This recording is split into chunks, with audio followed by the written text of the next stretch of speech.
Le doute, c'est pratiquement ce qu'on sait faire de plus beau. Il y a tellement de diversité, tellement d'intelligence. La matière et ses atomes. C'est le moment où véritablement quelque chose a lieu. Et ce procédé devait mener à la séparation du chlorure de radium. Néandertal était différent, et pourtant si proche d'Homo sapiens. La matière semble solide et on perçoit la lumière comme un flux ininterrompu. Mais la mécanique quantique, formalisée au XXe siècle, révèle à l'échelle de l'infiniment petit un monde inattendu. Les propriétés de la physique quantique contreviennent au sens commun. C'est Julien Bobroff qui va vous faire découvrir l'univers étrange des atomes, des molécules et des électrons. Julien Bobroff est physicien, professeur à l'Université Paris-Sud, spécialisé dans la physique quantique, la physique de la matière, le magnétisme et la supraconductivité, des disciplines qui nous promettent un futur étonnant. La physique quantique a l'air parfois bizarre. Elle n'a pas fini de nous surprendre. Elle est surtout un des piliers de la science contemporaine. Les Aventuriers, une émission de Fabienne Chauvière sur France Inter. La physique quantique, c'est la physique qui s'applique à toute petite échelle, à l'échelle de l'atome, de l'électron, de la molécule. C'est une physique qui est inventée par des physiciens au début du XXe siècle. Ça va être une révolution, une vraie révolution scientifique dans notre communauté, parce qu'elle va changer notre façon de voir le monde et d'appréhender le monde. Mais ce qui est assez amusant avec la physique quantique, c'est qu'elle n'est pas inventée de toutes pièces par des esprits géniaux qui, à base d'équations, réinventent le monde. En fait, elle démarre à partir d'expériences, alors là pour le coup vraiment concrètes, qui viennent du 19e siècle et qui sont les quelques rares expériences qu'on n'a pas encore comprises au 19e siècle. Au 19e siècle, l'état de la physique, c'est en gros, on a compris la mécanique, on a compris les trajectoires des objets, comment ils se déplacent, on a compris la chaleur, la température, ça c'est la thermodynamique, c'est toute la révolution industrielle du 19e siècle. On a compris l'optique, on a même compris l'électromagnétisme, une des grandes prouesses du 19e siècle. On sait maintenant que la lumière est une onde qui se déplace à une certaine vitesse. Et il y a juste 2 ou 3 trucs qu'on n'a pas encore compris. Mais dans l'état d'esprit de beaucoup de physiciens, on a en gros bouclé l'essentiel de ce qu'il faut comprendre en physique. Alors les 2-3 expériences qui posent problème, elles sont vraiment à notre échelle, elles sont très concrètes et elles viennent de problèmes très concrets du 19e siècle. La première de ces expériences, c'est une expérience qui vient en fait du problème de l'ampoule électrique. L'ampoule électrique, c'est un vrai problème à la fin du 19e siècle parce que l'électricité commence à se répandre dans les villes, chez les gens. Et donc, il y a un enjeu industriel d'ingénieurs qui est de fabriquer des ampoules qui éclairent bien et qui ne fondent pas trop vite. Et donc, pour fabriquer ces ampoules, il faut choisir les meilleurs filaments, le meilleur métal qui rayonne le mieux. Il se pose une question à la fois pour l'ingénieur et pour le physicien, pour le coup. C'est comment est-ce qu'un corps émet de la lumière quand on le chauffe ?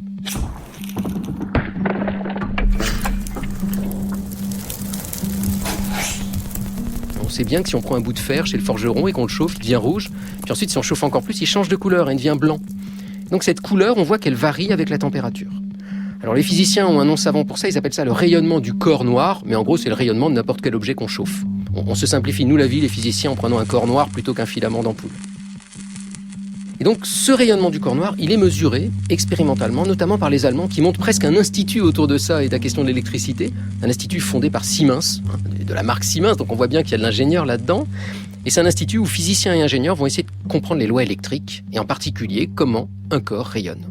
Alors plusieurs physiciens vont se succéder, Kirchhoff, Wien, Lumer, et tous vont finalement mesurer que quel que soit le corps qu'on chauffe, il se comporte toujours de la même façon.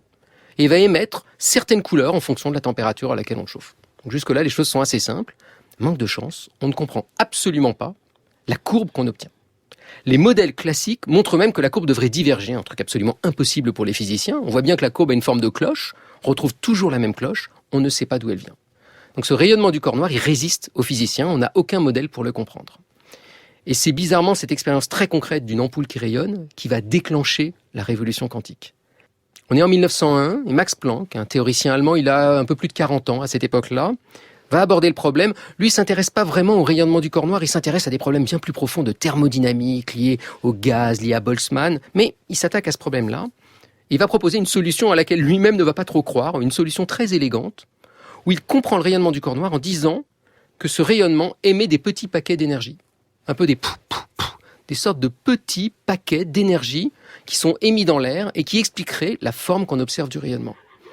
Planck trouve ça très curieux, et tous les physiciens trouvent ça très curieux, parce qu'on a l'habitude en physique de choses continues, qu'on puisse progressivement augmenter l'énergie, un peu comme on augmenterait avec un variateur une ampoule électrique. Là, il faut imaginer une ampoule électrique qui fonctionnerait par petits paquets, ce qui est complètement inhabituel et très étrange. 6 juin 1949, Paris Inter, le physicien Louis de Broglie. L'année 1900, début de notre siècle, a marqué une grande date dans l'histoire de la physique contemporaine. C'est en effet en 1900 que le grand physicien Max Planck a le premier, dans ses travaux théoriques sur le rayonnement noir, introduit dans la physique la notion de quantum d'action, appelée à y jouer si rapidement un rôle fondamental. Qu'est-ce donc que cette théorie du rayonnement noir dont sortait tout à coup une découverte qui allait bouleverser les conceptions des physiciens? On entend ici Louis de Broglie, c'est assez émouvant. Louis de Broglie, ça sera un des acteurs clés, l'acteur français de la physique quantique. Louis de Broglie ici parle de Max Planck et dit notamment que Max Planck a découvert les quantas. Ces quantas, c'est justement ces petits paquets d'énergie que j'évoquais jusque-là. C'est l'idée que ce corps noir est en train de cracher des quantas. On ne sait pas bien encore ce que c'est au début du XXe siècle, qui vont rayonner et être responsables de sa couleur. Alors ces quantas, on va un peu mieux comprendre ce que c'est avec l'acteur suivant. En 1905, un autre effet échappe aux physiciens, il faut bien le dire, résiste aux théories, c'est l'effet photoélectrique. Qu'est-ce que c'est que cet effet ? Il porte bien son nom, photoélectrique. Il y a de la lumière et de l'électricité qui se jouent dedans. Si vous prenez un bout de métal et que vous l'éclairez avec de la lumière, en faisant l'expérience soigneusement, on voit que si la lumière est assez intense, elle peut arracher des électrons au métal, des petites particules électriquement chargées. Mais un point très très curieux, c'est que quand on change la couleur de la lumière, ça arrache des électrons, ça arrache des électrons, ça arrache des électrons, et soudainement, à peu près vers le rouge, la lumière arrête d'arracher des électrons. Et quand on a passé ce seuil, on peut augmenter la lumière autant qu'on veut, mettre le plus d'énergie possible, ça ne change plus rien. Et ça encore, ça viole complètement l'image qu'on a de la lumière, qui est un objet continu qui porte de l'énergie. Einstein, en 1905, il est tout jeune, il a 26 ans, il travaille au bureau des brevets en Suisse, va écrire cette année-là 3 articles. On va appeler ça l'année miraculeuse d'Einstein. C'est une année où il va à la fois écrire la théorie de la relativité, la théorie du mouvement brownien et comprendre l'effet photoélectrique. Et c'est cette compréhension de l'effet photoélectrique qui lui vaudra le prix Nobel d'ailleurs quelques années plus tard, et non pas la relativité comme parfois on le pense. Alors qu'est-ce qu'il a compris Einstein ? Einstein, il a compris qu'en réalité, la lumière elle-même se comporte comme des petits paquets. Mais il va plus loin que Planck, il ne dit pas que c'est juste l'énergie emportée par la lumière, il dit que c'est la lumière elle-même qui est composée de petits grains individuels. On appellera ça plus tard des photons. Et donc il franchit cette idée incroyable qui est que la lumière n'est plus une onde continue, mais une onde composée de petits corpuscules, et chaque corpuscule arrache un électron au métal. Il vient d'introduire l'idée qu'une onde peut aussi être composée de particules.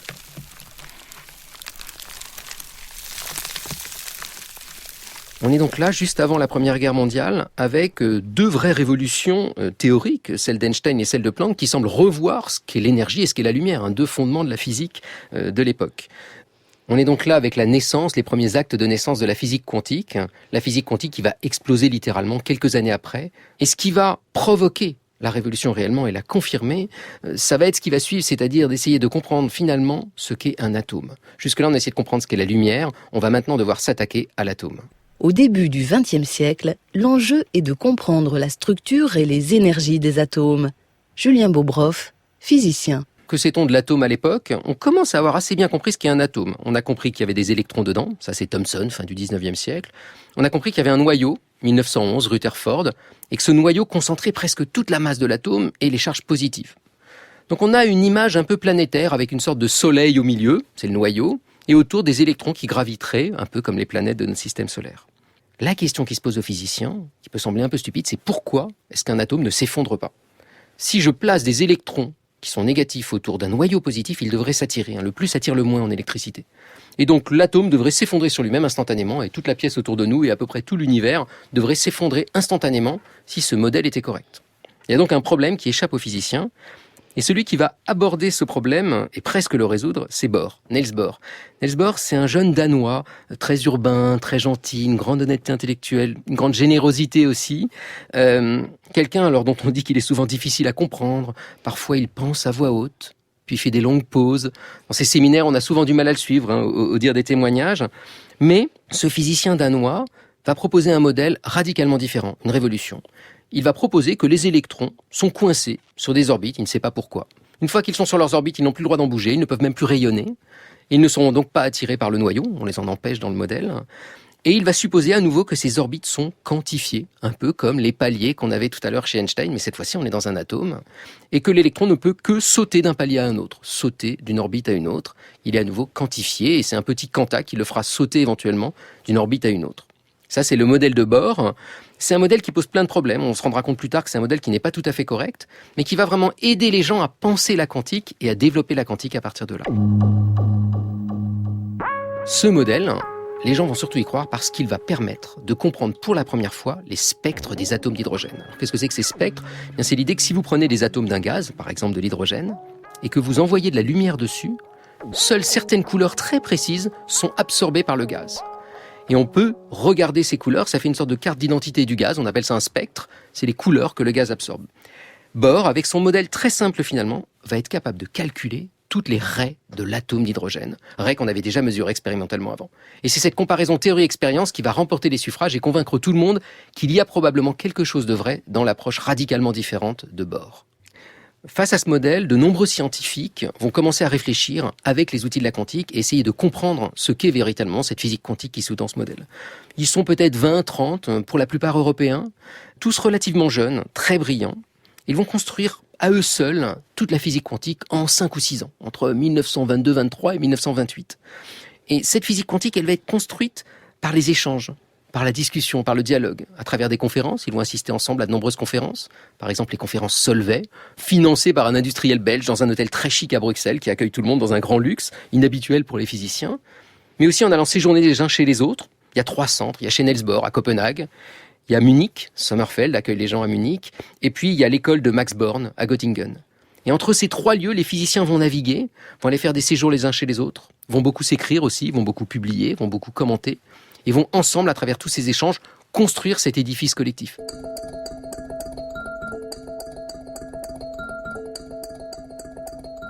Alors, la physique quantique, c'est l'œuvre de beaucoup de personnes à la fois, avec également beaucoup de conflits, beaucoup de compétitions, mais une grande honnêteté intellectuelle, une grande rigueur intellectuelle, et puis les règles du jeu de la science. C'est-à-dire qu'on partage les connaissances, on les confronte aux expériences, et c'est avec ce jeu de collaboration et aussi de compétition qu'on va arriver à faire sortir la physique quantique. Tous ces physiciens sont d'accord que l'infiniment petit échappe aux règles habituelles de la physique et qu'il va falloir introduire des concepts radicalement différents pour comprendre ce qui se passe à l'échelle de l'électron et de l'atome. 12 avril 1956. La chaîne Paris Inter de la radiodiffusion-télévision française présente à l'intention des auditeurs curieux de connaître l'évolution des sciences modernes, Tribune du Progrès. La Tribune du Progrès se propose de vous parler ce soir de la mécanique ondulatoire. C'est monsieur Louis de Broglie, de l'Académie française, secrétaire perpétuel de l'Académie des sciences, professeur à la Faculté des sciences de Paris, lauréat du prix Nobel, qui nous fait l'honneur de venir à notre tribune. En 1923, date à laquelle vous avez découvert la mécanique ondulatoire, quel était, monsieur le professeur, l'état des connaissances en physique, en mécanique, en électromagnétisme ? Eh bien, vers la fin du siècle dernier, la physique se trouvait dans un état que l'on considérait comme très satisfaisant, parce qu'on avait des idées exactes sur tout l'ensemble des phénomènes mécaniques, optiques et électromagnétiques, et que l'on semblait même pouvoir introduire dans cet ensemble d'idées les conceptions de la théorie atomique de la matière et de la théorie atomique de l'électricité. Et tout à coup, vers cette époque, un certain nombre de difficultés essentielles se sont présentées. Les unes ont été soulevées par le développement de la théorie de la relativité, dont nous ne nous occuperons pas aujourd'hui. Les autres ont été soulevées par le développement de la théorie des quantas, et plus tard par la mécanique ondulatoire. Avant de continuer, monsieur le professeur, quels étaient les principes essentiels de la théorie des quantas ? La théorie des quantas est apparue lorsqu'on a voulu analyser les phénomènes d'équilibre entre la matière et le rayonnement. Le physicien allemand Max Planck s'est aperçu que cet équilibre ne pouvait être prévu exactement qu'en introduisant l'idée que la matière ne peut émettre et absorber le rayonnement que par quantité définie par quanta d'énergie. On vient d'entendre Louis de Broglie, qui a déjà un certain âge. Reprenons ce même Louis de Broglie, plus de 30 ans plus tôt, on est en 1923, il vient d'avoir 31 ans et il est en train de finir sa thèse. C'est une thèse qu'il a commencée grâce à son frère. Son frère était un expérimentateur dans les rayons X et l'avait incité à faire de la physique. Et le jeune Louis de Broglie traite pendant sa thèse de la nature de la matière. Lui aussi s'intéresse aux atomes et à la matière. Et il va faire une proposition très étonnante. Il va reprendre l'idée d'Einstein. Einstein, souvenez-vous, avait dit de la lumière qu'on pensait être une onde et en réalité composée de particules. De Broglie va dire, est-ce que l'inverse pourrait être vrai ? De Broglie va proposer que la matière, qu'on pensait être faite de corpuscules, de particules, les tables, les chaises, tout ce qui nous entoure, pourrait être également composée d'ondes, que la matière pourrait être de façon duale également une onde. Alors ça semble complètement absurde quand on regarde autour de nous, rien n'a l'effet d'une onde quand on regarde des objets matériels. De Broglie dit attention, ça serait vrai à petite échelle. Un atome, un électron, un photon, un proton pourrait se comporter comme une onde. On va parler de dualité onde-particule. Comme toujours en physique, ça ne suffit pas de faire une belle hypothèse, d'avoir une belle idée, il faut la vérifier expérimentalement. Et étrangement, la vérification expérimentale se fera en même temps que la thèse de Broglie, sans qu'il le sache. En même temps, au même moment, de l'autre côté de l'Atlantique, à New York, deux physiciens, Davison et Germer, étudient le bombardement d'électrons sur des bouts de métaux, sur du nickel, et se rendent compte que les électrons rebondissent de façon très curieuse. En réalité, Davison et Germer, sans s'en rendre compte à l'époque, sont en train de vérifier l'hypothèse de Broglie, sont en train de se rendre compte que les électrons, dans leur expérience, se comportent exactement comme des ondes quand elles arrivent sur un réseau. Donc Davison, Germer et Louis de Broglie montrent que, à petite échelle, les objets se comportent aussi comme des ondes. Et ça va être un point très intéressant, à la fois conceptuellement, mais aussi parce qu'il va permettre enfin aux physiciens de calculer des trucs. Et en particulier, d'utiliser ces ondes pour calculer les propriétés de la matière. Et c'est là qu'arrive un personnage clé dans l'histoire, c'est l'Autrichien Schrödinger. Schrödinger a déjà un certain âge, il est plus vieux que tous les physiciens dont j'ai parlé jusqu'à présent, il a presque 40 ans. C'est un bel homme, il a un visage très fin, un peu à la Klimt, des petites lunettes, des yeux perçants. Et c'est en particulier au cours d'un voyage amoureux en Suisse, on est Noël 1925-26, je crois, 1926, dans une petite station de ski qu'il emmène une de ses conquêtes à l'époque pour un voyage amoureux.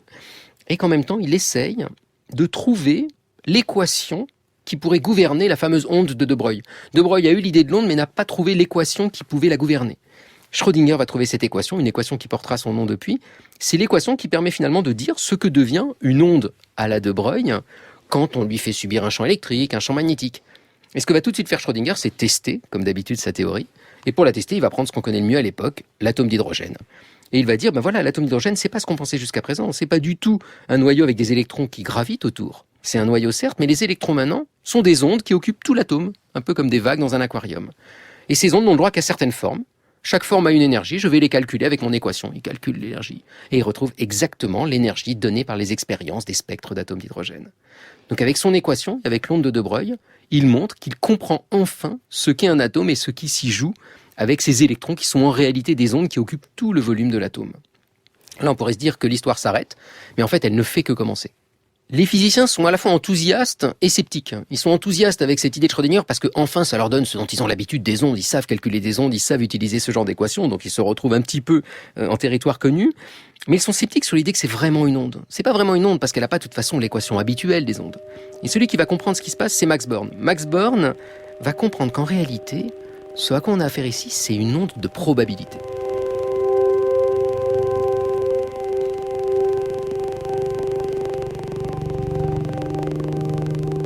Là, on rentre dans des objets vraiment curieux de la physique quantique. Ça explique aussi pourquoi la physique quantique est peut-être parfois difficile à vulgariser.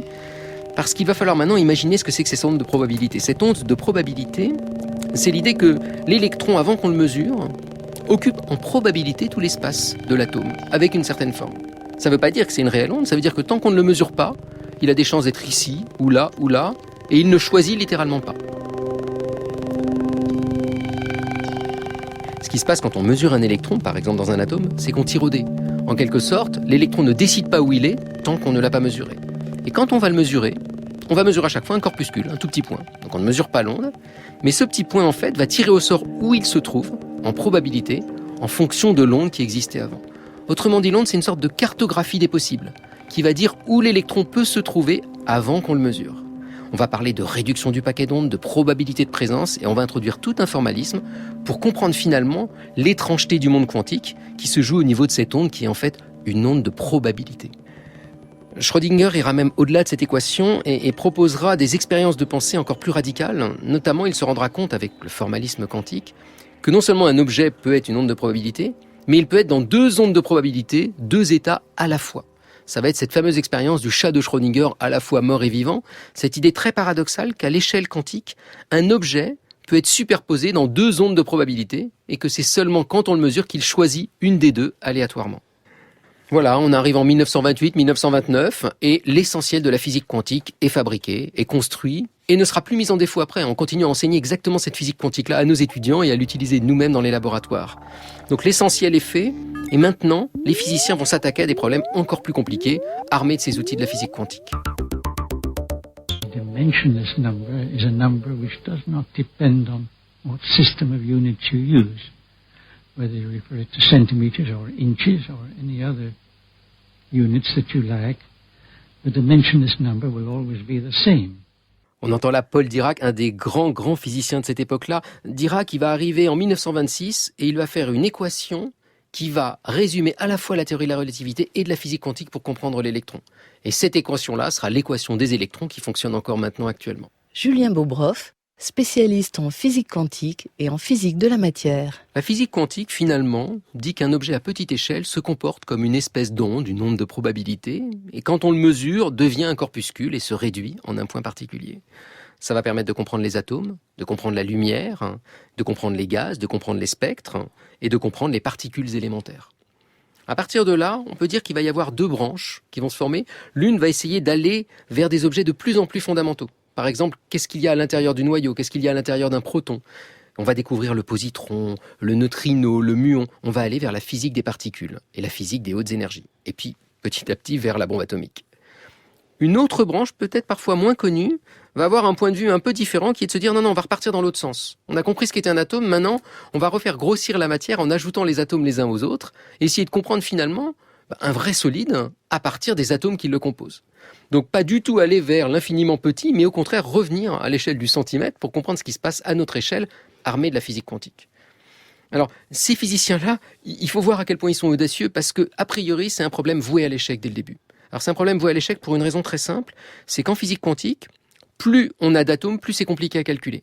Ça veut dire que si on veut calculer avec le meilleur ordinateur du monde 50 atomes, on en est absolument incapable. Donc dans un solide où il y a des millions de milliards d'atomes, on n'a absolument aucune chance de calculer ce qui se passe à partir de l'équation de Schrödinger. Et pourtant, les physiciens se lancent dans l'aventure.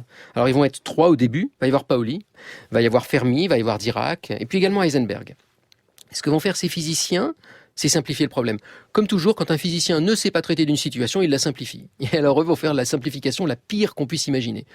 Pour comprendre ce que c'est qu'un métal, a priori, ce sont des atomes les uns à côté des autres, et puis certains des électrons des atomes ont le droit de se déplacer librement et d'emmener le courant électrique. Et bien pour comprendre ce métal, vu qu'ils savent qu'ils ne peuvent pas calculer les atomes, ils vont enlever les atomes du métal. Ils vont supposer qu'un métal, c'est une boîte vide, sans atomes, sans noyau. Ils vont enlever tous les électrons du métal, ils vont juste laisser les électrons qui peuvent se déplacer. Donc ils vont élégamment parler d'un modèle d'électrons libres. C'est juste une façon élégante de dire qu'ils ont tout enlevé dans la matière, sauf les électrons qu'ils laissent se déplacer dans cette grande boîte vide.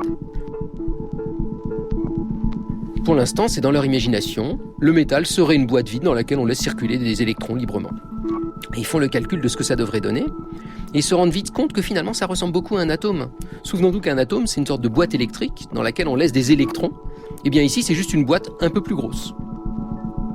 Et donc ça va se comporter en fait comme un atome, va aussi y avoir des niveaux d'énergie, des quantas, comme des orbites, et les électrons n'auront droit qu'à certaines énergies. Ils vont calculer ces énergies, ils vont utiliser des statistiques pour ça, un principe d'exclusion, et ils vont finalement être capables de calculer une des propriétés du métal, pour voir si ça marche, comme toujours. Et donc Pauli va être le premier à faire ça. En 1926, il écrit un article où il calcule le magnétisme d'un métal. Que se passe-t-il quand j'approche un aimant d'un métal? Donc on revient vraiment à des expériences de tous les jours, comme quand vous mettez, je sais pas, un magnet sur un frigo. Il fait le calcul et il trouve exactement ce que donne l'expérience. C'est stupéfiant parce que jusqu'à présent, on se plantait complètement et on ne comprenait pas du tout les expériences du magnétisme des métaux. On pourrait dire qu'à partir de ce succès, Pauli va lancer une école de la physique quantique des solides ou de la physique quantique de la matière. Alors pas du tout.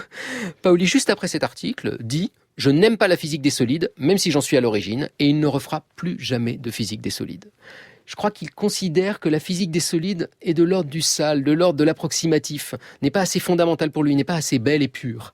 Et voilà pourquoi lui retournera vers la physique des particules et d'ailleurs sera à l'origine du neutrino quelques années plus tard. Heureusement pour nous, d'autres physiciens n'abandonnent pas l'affaire et vont continuer dans cette voie un peu étrange d'approximation terrible pour comprendre les solides.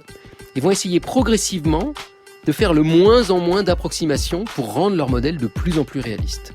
Et en faisant ça, ils vont révolutionner notre compréhension de la matière qui nous entoure. Alors pourquoi est-ce que la matière aurait des propriétés quantiques? On voit bien que la matière autour de nous, elle se tient bien, qu'elle n'est pas du tout ondulatoire ou probabiliste ou je ne sais quoi, et que les bizarreries du monde quantique, on ne les voit pas à notre échelle, sinon on en aurait l'habitude. En réalité, la plupart des propriétés de la matière qui nous entoure est quantique, et c'est ce que ces physiciens vont comprendre. Alors citons-en quelques-unes. La plus simple, la solidité de la matière. Pourquoi la matière est solide? Après tout, l'atome dont on parle depuis le début, c'est un noyau au milieu qui fait un 100 millième de la taille de l'atome, et le reste c'est pour l'essentiel du vide. Les électrons occupent très peu d'espace là-dedans. Donc l'atome en gros c'est une boule vide. Et pourtant, la matière est solide. Quand j'essaye avec ma main de passer à travers une table, ma main ne passe pas à travers la table. Alors pourtant elle est constituée pour l'essentiel de vide, et la table aussi est constituée de vide. Et en fait c'est les règles de la physique quantique que vont comprendre Pauli, Heisenberg, Fermi, Dirac, qui vont gouverner par exemple la solidité des objets. Ce qui fait par exemple que ma main ne traverse pas la table, c'est le principe d'exclusion de Pauli, le même Pauli, qui comprend que en fait, quand l'électron est dans son espèce de forme ondulatoire, il refuse d'être au même endroit qu'un autre électron qui aurait la même forme. Deux électrons à la même forme s'excluent, un peu comme dans une soirée où vous interdiriez les jumeaux. Voilà. Donc, dès qu'il y a des électrons dans ma main, qui vont avoir la même nature que ceux de la table, ils n'ont pas le droit d'interpénétrer ceux de la table, même s'ils occupent très peu d'espace. Et c'est ça qui va faire la solidité de la matière. Exactement de la même manière, Pauli et puis tous les physiciens qui vont suivre et qui vont s'engouffrer dans la brèche vont essayer de calculer les propriétés dont on a l'habitude mais qu'on ne comprenait pas. Par exemple, la couleur des objets. Ou encore, pourquoi certains sont des métaux, d'autres sont des isolants. Ou encore, pourquoi certains sont des aimants et d'autres ne sont pas magnétiques.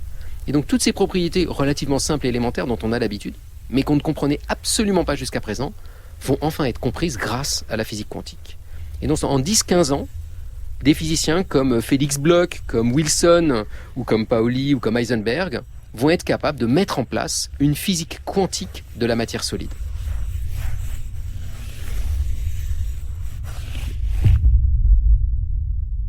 On arrive à la Seconde Guerre mondiale et les physiciens ont compris la matière quantique. Et là, maintenant, va se passer quelque chose d'assez rare dans l'histoire des sciences. À partir de leur compréhension des propriétés de la matière, ils vont être capables d'inventer des nouvelles matières, d'inventer des nouveaux composants, d'inventer des nouveaux phénomènes. Et donc la physique quantique, soudain, va devenir une sorte d'ingénierie quantique pour inventer des objets qu'on n'avait pas à l'époque.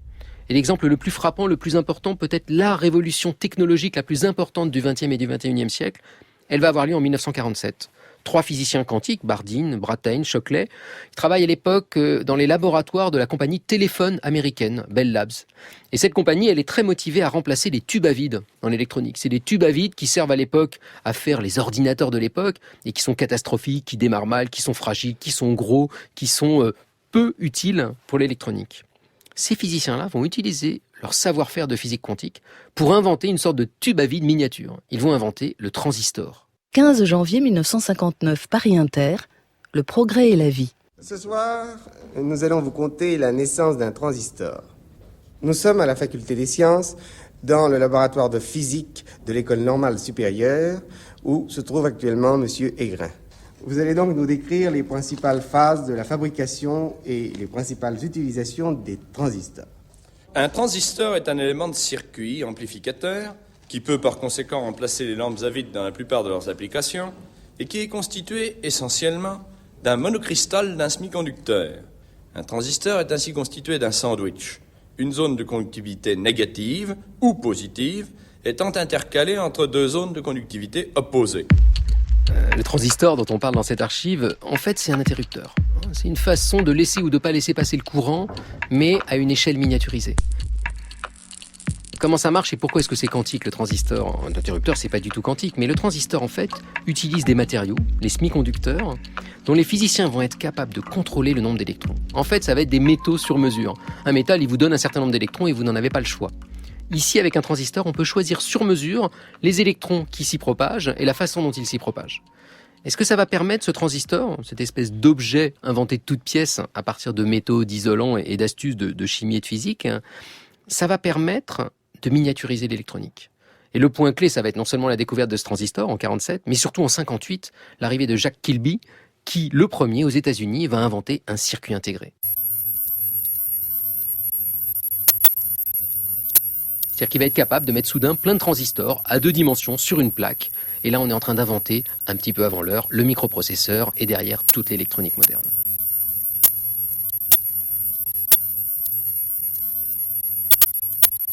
Il faut se rendre compte qu'actuellement, dans nos ordinateurs, on a 1 milliard de transistors. Chaque transistor fait quelques milliardièmes de mètres. Et qu'on est à ce degré de sophistication parce qu'on a pu les miniaturiser, ne plus utiliser de verre, mais d'utiliser en gros des métaux et des semi-conducteurs gravés à partir de l'invention quantique de 1947.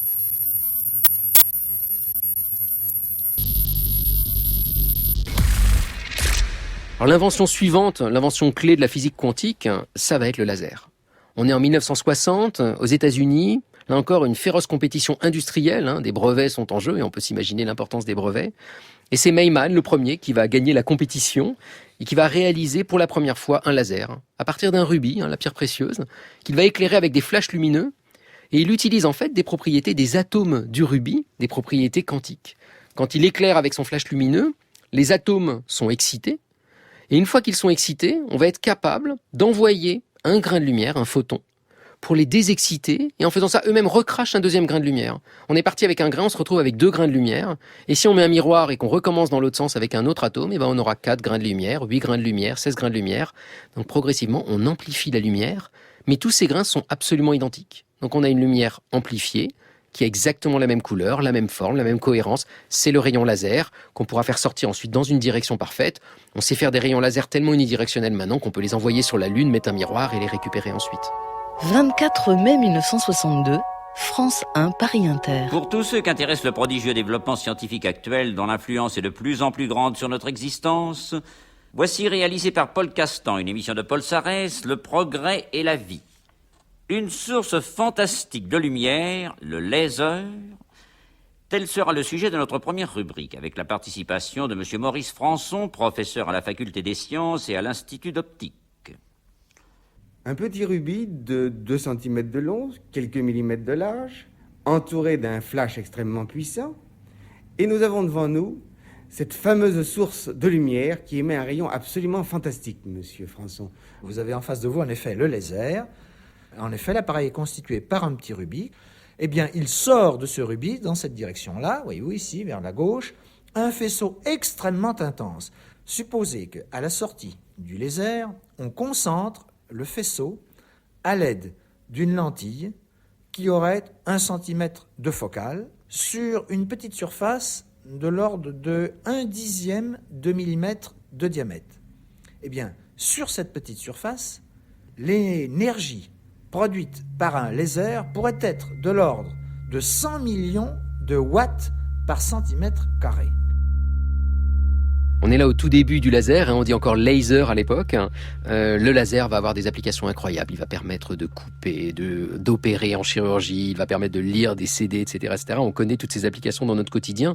Une des applications les plus importantes, ça sera pour les télécoms, avec l'invention des diodes laser, tout juste après, en 1962, et puis après en 69-70, qui vont servir à mettre de la lumière dans les fibres optiques. Et donc toutes les télécommunications modernes se basent également sur l'utilisation des lasers dans des diodes qui ressemblent beaucoup aux transistors de 1947. La physique quantique nous promet un monde digne d'un film de science-fiction.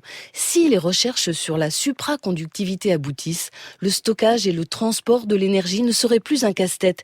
Tout ce qui nous entoure, nos meubles, nos véhicules, nos sacs, pourrait flotter, léviter. Le physicien Julien Bobroff. Dans les années 80, on va continuer à voir cette explosion de nouvelles inventions quantiques. Par exemple, le microscope électronique, microscope à effet tunnel, microscope à force atomique. Des outils incroyables pour voir maintenant, enfin, 80 ans après, les atomes qu'on devinait mais qu'on ne voyait pas jusque-là. On va être capable aussi d'inventer des outils, par exemple, en optique quantique pour faire des cryptographies, pour coder des codes secrets de façon inviolable. Donc, tout un jeu d'expériences très spectaculaires et d'applications dans les laboratoires de la physique quantique. Et puis parallèlement, on va continuer à essayer de développer des composants pour des applications très concrètes, un peu à l'image du laser et du transistor dont on a déjà parlé. Et en 1993, va arriver une découverte majeure, fondamentale, qui recevra le prix Nobel d'ailleurs quelques années après, c'est la découverte, ou plutôt l'invention de la LED bleue. Alors c'est très curieux parce que les LED, on les connaissait déjà depuis un certain temps, les diodes électroluminescentes, mais on savait faire des LED rouges, des LED jaunes, des LED vertes, mais pas des LED bleues. Et la bleue posait un vrai problème, alors je ne rentrerai pas dans les détails techniques, mais on n'arrivait pas à faire des LED bleues. Et 3 Japonais, Amano, Akasaki, Nakamura, travaillent d'arrache-pied pendant 10-15 ans pour créer des sandwichs astucieux de matériaux qu'ils vont doper, qu'ils vont traiter sous microscopie électronique, qu'ils vont réchauffer, refroidir, qu'ils vont traiter chimiquement, pour finalement arriver à faire une LED bleue. Alors pourquoi est-ce que la LED bleue c'est si important ? Parce qu'avec une LED verte ou une LED rouge, on ne peut pas éclairer chez soi. Chez soi, on a envie de lumière blanche. Et pour faire du blanc, il faut mélanger du bleu, du rouge et du vert. Et donc la LED bleue va enfin permettre de faire des ampoules blanches à base de LED. Et l'ampoule blanche à base de LED, elle ne sert à rien pour le physicien de la physique quantique. Par contre, elle sert pour l'humanité. Parce qu'elle va soudain changer la facture énergétique de l'humanité. Parce qu'une ampoule à filament, comme on les utilisait jusqu'avant, perd 95% de son énergie dans autre chose que le rayonnement de la pièce. Donc, littéralement, on n'utilise que 5% de l'électricité pour s'éclairer. Avec une LED, on peut aller jusqu'à 90 ou 95% de ce qu'utilise la LED pour s'éclairer. Donc, on va gagner énormément en énergie grâce aux LED bleues.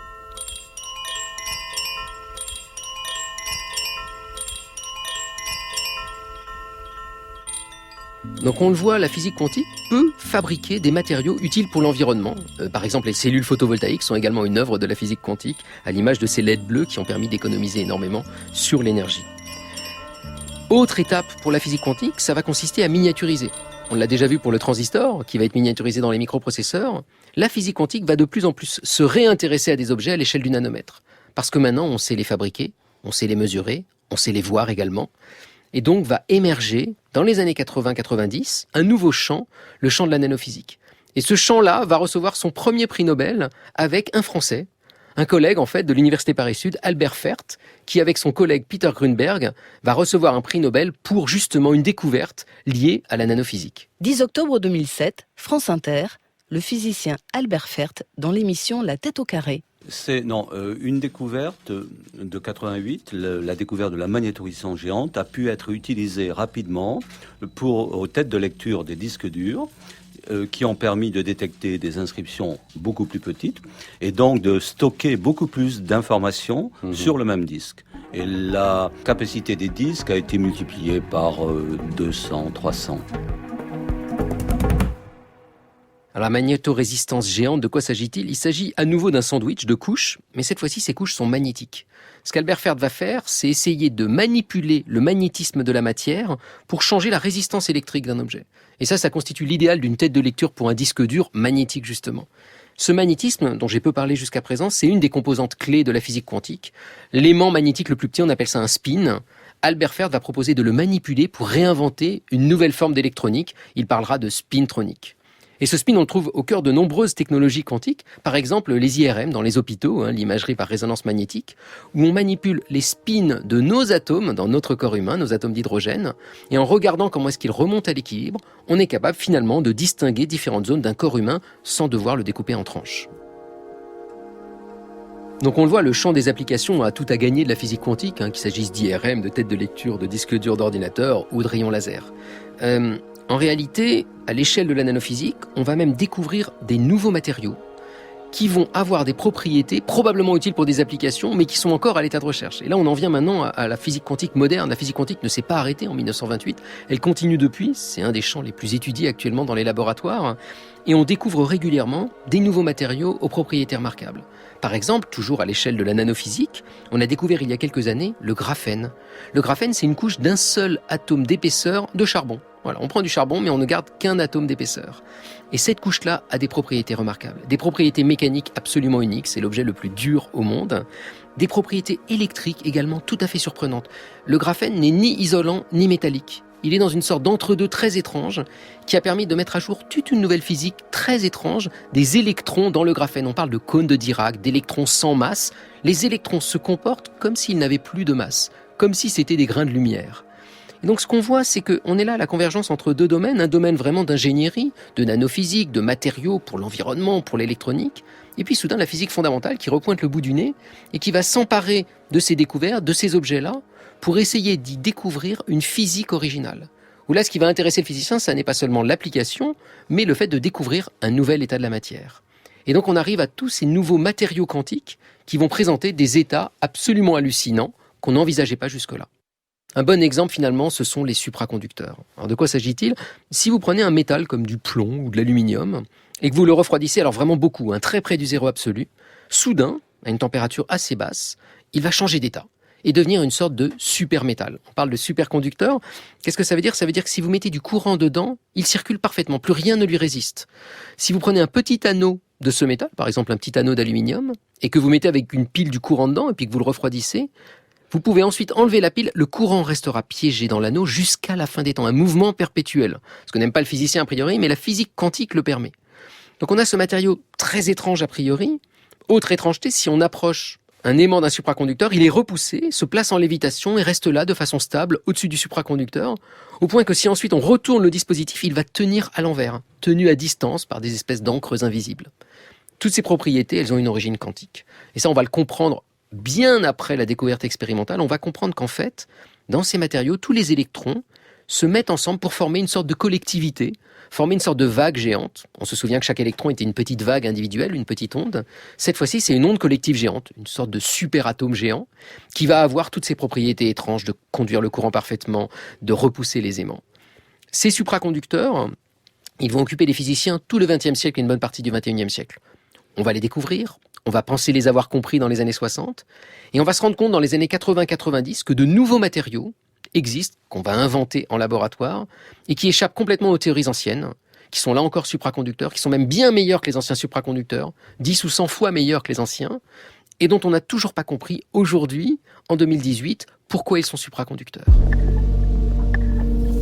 L'origine de la supraconductivité, par exemple, dans des céramiques à base d'yttrium, de barium, de cuivre et d'oxygène, reste un des plus grands mystères de la physique quantique actuelle. Donc on n'a pas besoin d'aller nécessairement dans un immense accélérateur de particules pour sonder les mystères de la matière quantique. On peut prendre une galette de céramique fabriquée dans un four le week-end et faire léviter un aimant dessus. Ça reste également un des très beaux mystères de la physique quantique. Ces supraconducteurs, on essaie d'en comprendre l'origine, on essaye de les domestiquer. Ce qu'on aimerait même, c'est pouvoir les améliorer au point de ne plus avoir à les refroidir. Si on n'avait plus besoin de les refroidir, on remplacerait tous les fils électriques autour de nous par des supraconducteurs, et puis on ferait tout flotter chez nous, on ferait tout léviter, notre salière, le skateboard, tout chez nous pourrait tenir sans toucher, et donc ça ouvrirait évidemment des horizons incroyables en termes de révolution du design, par exemple, chez soi, ou des applications. C'est un des sujets les plus étudiés actuellement dans les laboratoires. Moi, à titre personnel, ce qui me fascine dans cette physique quantique, c'est la construction de la pensée qui a permis de découvrir, d'inventer de toutes pièces ce qui se passe à l'échelle de l'atome sans jamais le voir. Et puis ce qui me plaît aussi dans la physique quantique, c'est justement de revenir à l'échelle de la matière et de voir de la physique quantique finalement dans les objets qui nous entourent si on sait les voir avec un œil de physicien. C'est cette idée d'aller sonder l'invisible avec des concepts un peu nouveaux. Et Jean Perrin résumait ça très très bien, il disait que la physique quantique, ça permet finalement de chercher à expliquer du visible compliqué par de l'invisible simple. C'est l'idée qu'on a des propriétés autour de nous extrêmement compliquées, qui ne sont pas du tout intuitives, et qu'en utilisant des théories de l'invisible, de l'atome, de l'électron, du photon, relativement simples et conceptuelles, on va pouvoir comprendre ce visible compliqué qui nous entoure. Julien Bobroff aime tellement la physique qu'il a envie de partager son enthousiasme avec le plus grand nombre. Nous mettons sur la page des Saventuriers des liens qui vous permettront d'accéder à quelques-unes de ses conférences. Vous pouvez aussi retrouver Julien Bobroff dans Les grandes épopées qui ont fait la science, paru chez Flammarion en partenariat avec France Inter. Cette émission est la dernière de notre série estivale, une série qui est toujours à votre disposition sur le site de votre radio préférée où vous pouvez podcaster les différents épisodes.